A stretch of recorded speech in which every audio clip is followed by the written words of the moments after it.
Em nome do Pai, e do Filho, e do Espírito Santo. Amém. Naquele tempo, a mãe dos filhos de Zebedeu aproximou-se de Jesus com seus filhos e ajoelhou-se com a intenção de fazer um pedido. Jesus perguntou: "O que tu queres?" Ela respondeu: "Manda que estes meus 2 filhos se sentem no teu reino, um à tua direita e outro à tua esquerda." Jesus então respondeu-lhes: "Não sabeis o que estáis pedindo. Por acaso podeis beber o cálice que eu vou beber?" Eles responderam: "Podemos."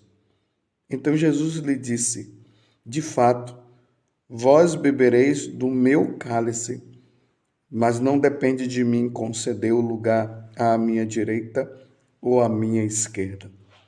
Meu Pai é quem dará esses lugares àqueles para os quais ele os preparou." Quando os outros 10 discípulos ouviram isso, ficaram irritados contra os 2 irmãos. Jesus, porém, chamou-os e disse: "Vós sabeis que os chefes das nações têm poder sobre elas e os grandes as oprimem. Entre vós não deverá ser assim. Quem quiser tornar-se grande, torne-se vosso servidor.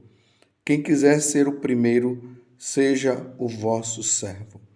Pois o Filho do Homem não veio para ser servido, mas para servir e dar a sua vida como resgate em favor de muitos." Palavra da salvação.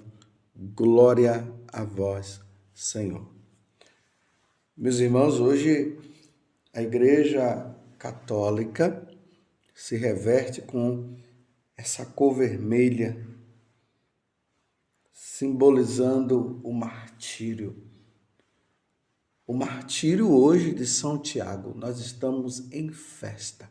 O apóstolo Tiago derramou o sangue e entrou na vida eterna para adorar, para contemplar, para viver a vida em Deus.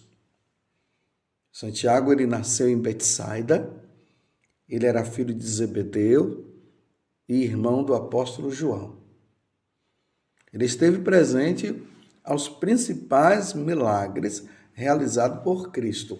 Ele foi morto por Herodes, cerca ali do ano 42.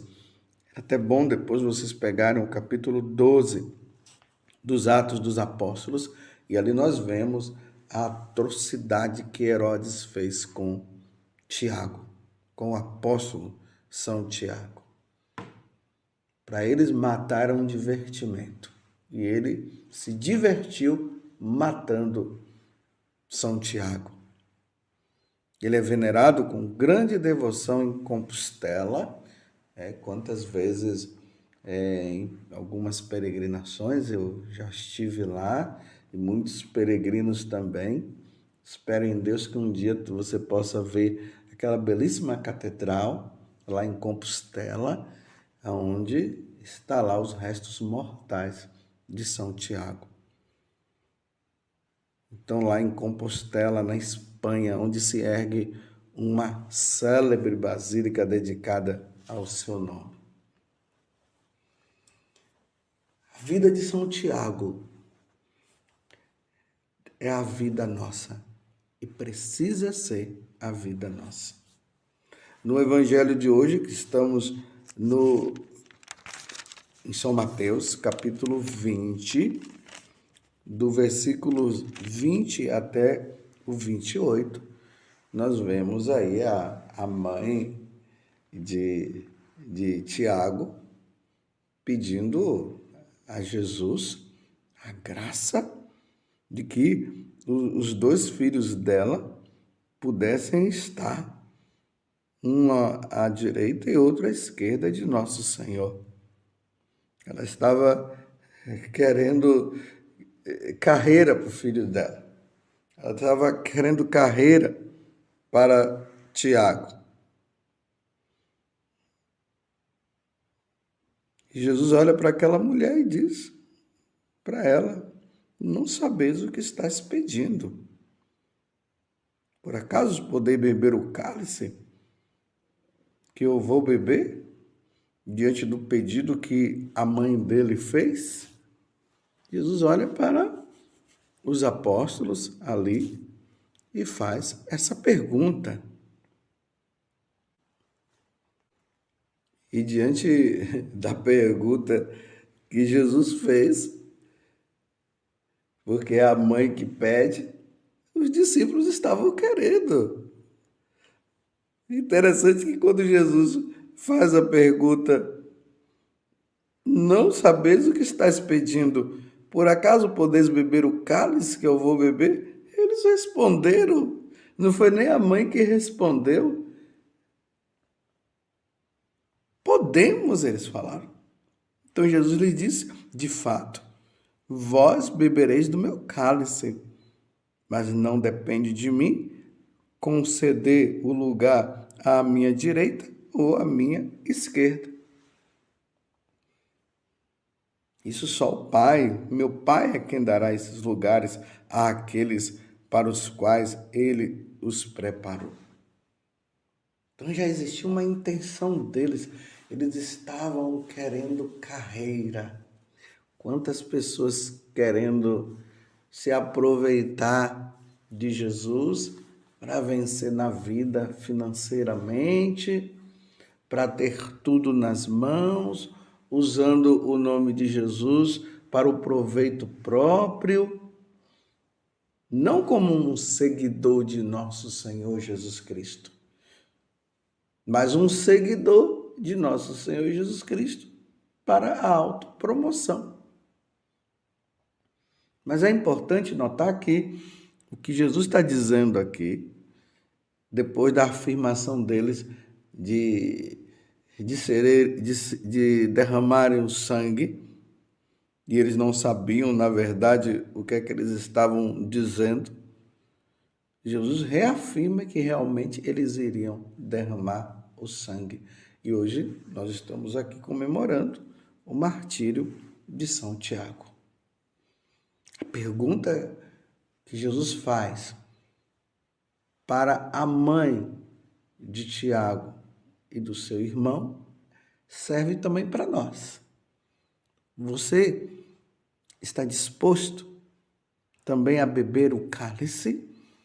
Beber o cálice significa dar a vida por Jesus Cristo. Nós estamos caminhando, meus irmãos,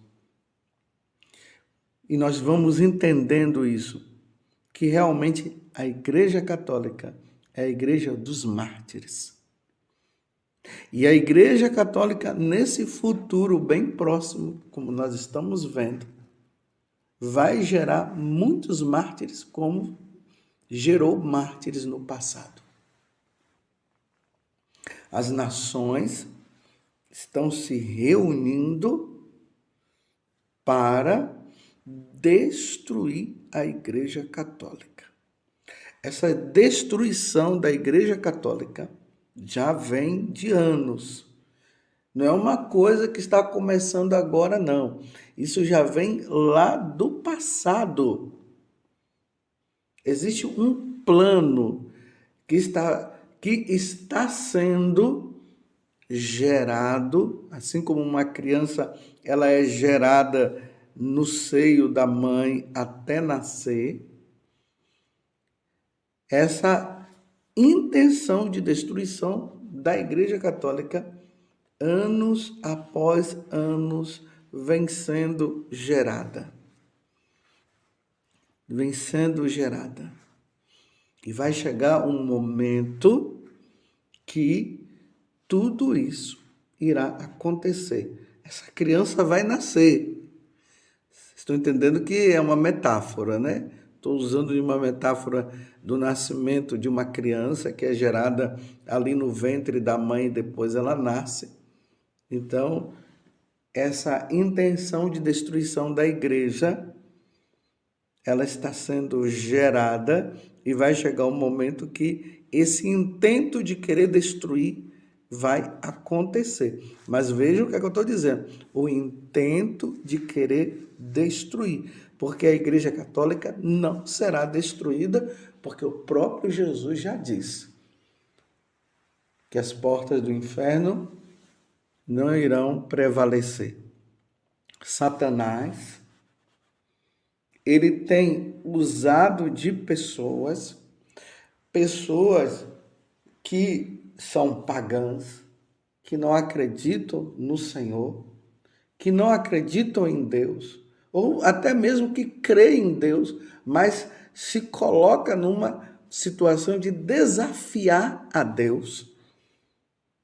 Porque é isso, o ser humano que foi criado por Deus para amá-lo e adorá-lo, ele está sendo usado por Satanás, porque Satanás, aqui o diabo, Satanás quer dizer o adversário, e o diabo é aquele que divide.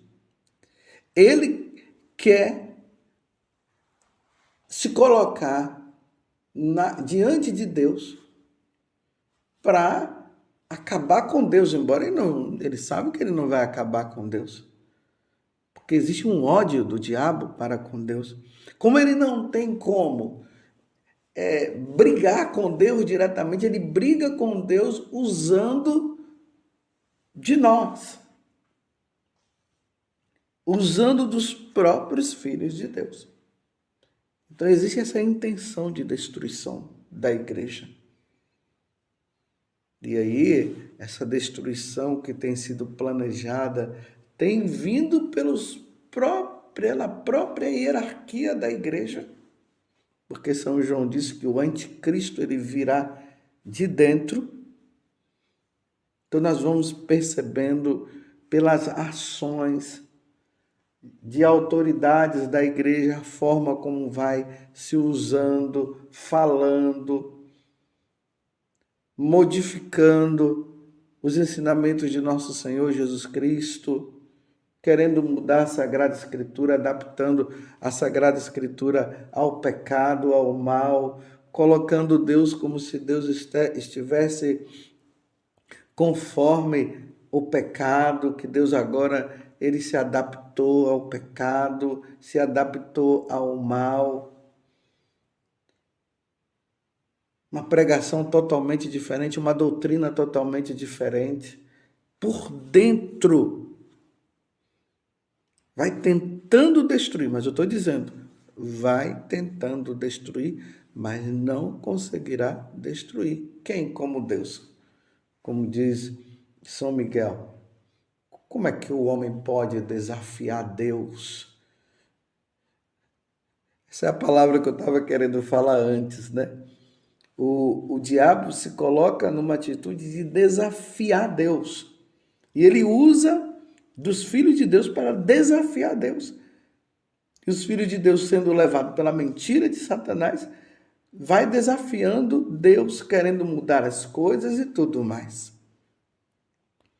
É isso que está sendo gerado.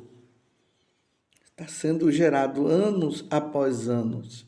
E agora nós já começamos a perceber que era algo que estava velado, mas já não está sendo tão velado assim. E essa situação de desafio de Deus vai sendo gerado na doutrinação. Essa doutrinação vem nas escolas, através das mídias. E isso vai sendo levado para as famílias. Então, destruindo as famílias, fazendo com que as famílias se tornem pagãs. Os homens, os seres humanos, os filhos de Deus vão se tornando pagãos e abandonando a Deus. E aí vai destruindo a igreja, porque essa doutrinação também vem pela própria igreja. Você está entendendo? E aí, meus irmãos, nesse tempo difícil, dolorido, os cristãos, os católicos, eles vão ter que tomar uma decisão. ou fica com Jesus, com a igreja, com os ensinamentos que a igreja sempre ensinou e que vem de nosso Senhor Jesus Cristo, ou entra num caminho de apostasia, de abandono da fé, e aí entra desafiando a Deus. Aqueles que não quiserem, aqueles que abandonarem a fé, eles não serão perseguidos e terão uma vida fácil nesse mundo. Porque a intenção deles é mostrar que o céu não existe, que Deus não existe e que nós somos donos de nós mesmos e que nós somos os próprios deuses. É isso que eles querem. E aí aqueles que acreditarem que não existe o céu, que não existe a eternidade, que não existe Deus, aqueles que não acreditam, que não vão acreditar, levados por essa doutrinação, eles vão ter uma vida boa.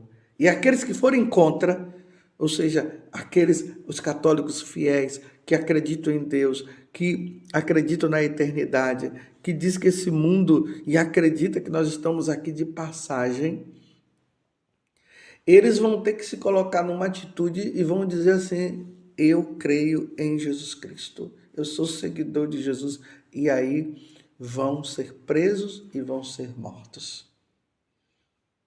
Os mártires do futuro. Eu não estou dizendo que isso vai acontecer amanhã, mas uma coisa que está sendo gestada e nós já começamos a perceber já. É como se esse parto aí já está prestes a acontecer, mas nós não sabemos quando. Mas pelos sinais nós vamos percebendo, e Jesus disse que pelos sinais nós iríamos ver isso. E existem 3 coisas que são importantes para nós percebermos toda esta situação: a pregação do Evangelho, a apostasia junto com a perseguição e depois a vinda de nosso Senhor Jesus Cristo, porque nós estamos aguardando a segunda vinda, quando Jesus virá para julgar todos, e todos serão julgados.